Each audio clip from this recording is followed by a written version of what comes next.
Баршаңызға қайырлы күн достар. Менің каналыма қош келдіңіздер. Бүгін сіздермен ең танымал торттардың бірі Whoopie Pie'дің оригинал рецептін сіздерге ұсынамын. Өте нәзік, өте дәмді болып шығады. Міндетті түрде осы рецептпен дайындап көріңіздер. Және де видеоны қарамас бұрын менің каналыма тіркеліп, қоңыраушаны басып қойыңыздар, менің жаңа рецептен өткізіп алмас үшін.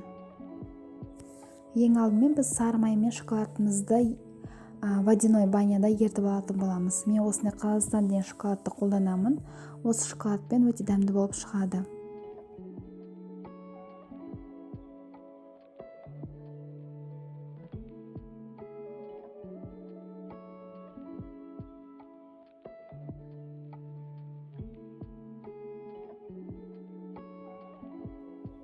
Осындай ыстық суға біз жаңағы шоколад пен майымызды ертіп аламыз.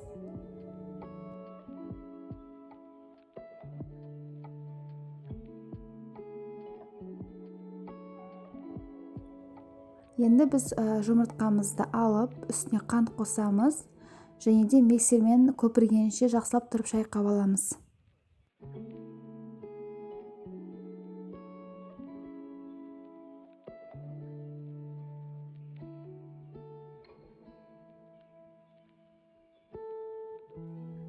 Енді біз үстіне жаңағы шоколадымызды қосатын боламыз.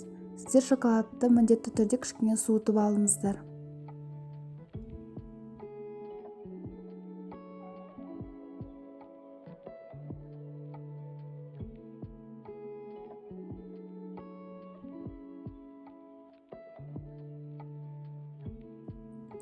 Енді құрғақ ингредиенттерімізді дайындап аламыз. Ұнымызға какао және қопсытқыш қосамыз да араластырып аламыз, және біртіндеп миксерге миксерлейтін боламыз.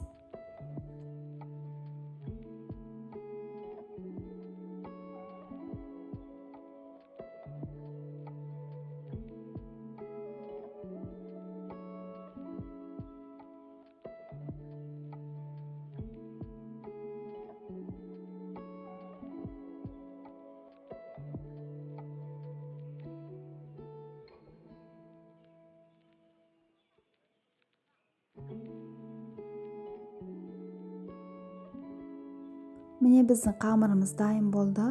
Осындай консистенцияда шығу керек. Енді біз пергамент қағазын алып, мен 4 бөлікке бөліп алдым. Осындай жаңағы менде 24 сантиметрлік форма. Осындай қылып видеода көрсетілгендей етіп, жаңағы формасын істеп аласыздар.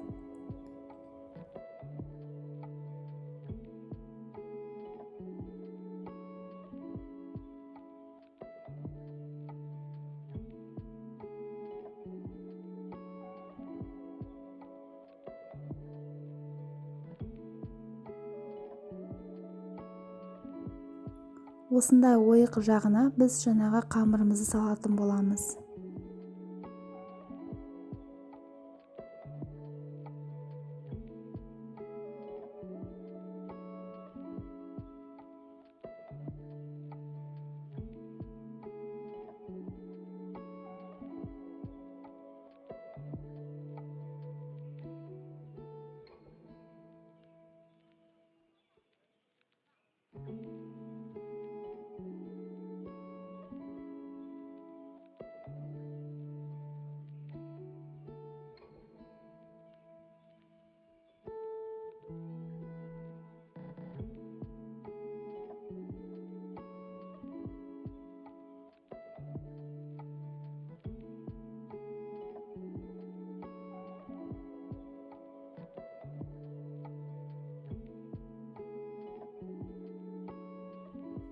Енді осылай бір керекетіп бәрін орналастырып шығамыз.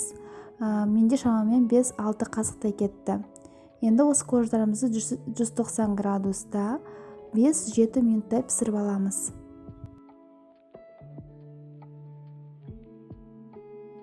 Жан-жақтары мінсіз түзу болу үшін мен осылай жан-жақтарын кесіп алып тастаймын.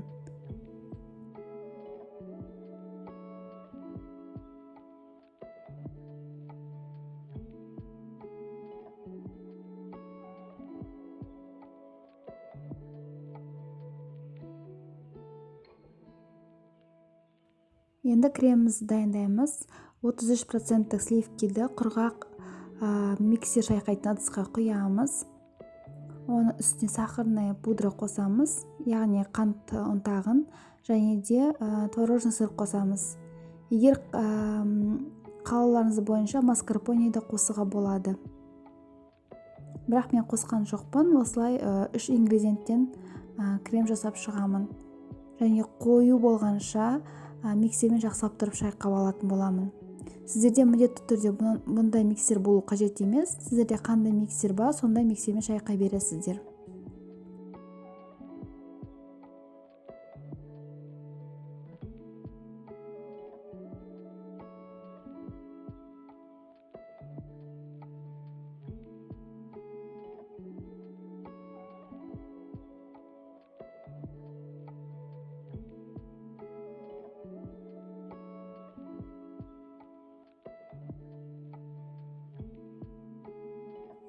Сіздің кремдарыңыз осындай формасын жақсы ұстайтын болып шығу қажет.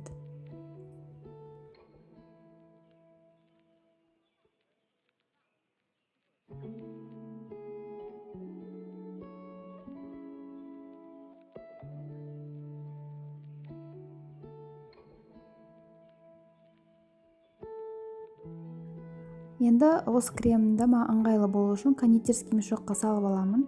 Осындай насадка қолданамын, арнайы вупипайға арналған. Енді осылай видеода көрсетілгендей етіп кремімізді жағып шығамыз.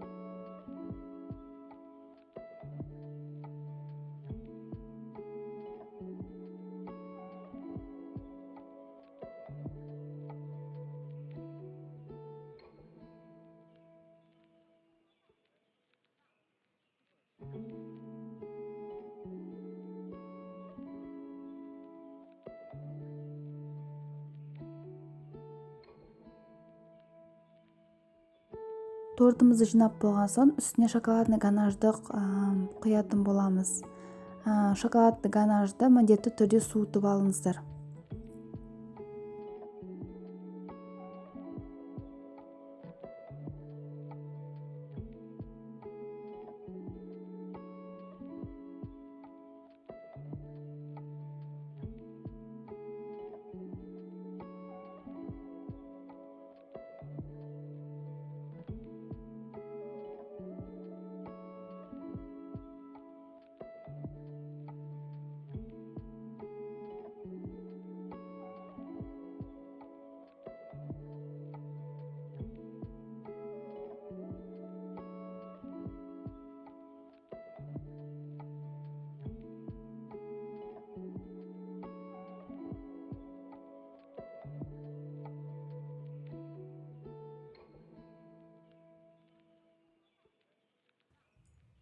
Шоколадымызды жағып болған соң үстін өздеріңіз қалауларыңыз бойынша әсемдеп шығасыздар.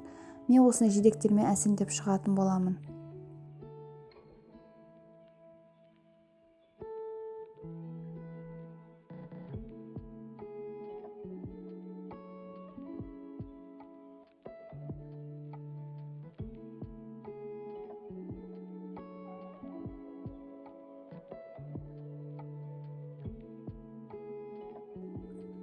Міне достар, біздің тортымыз дайын болды.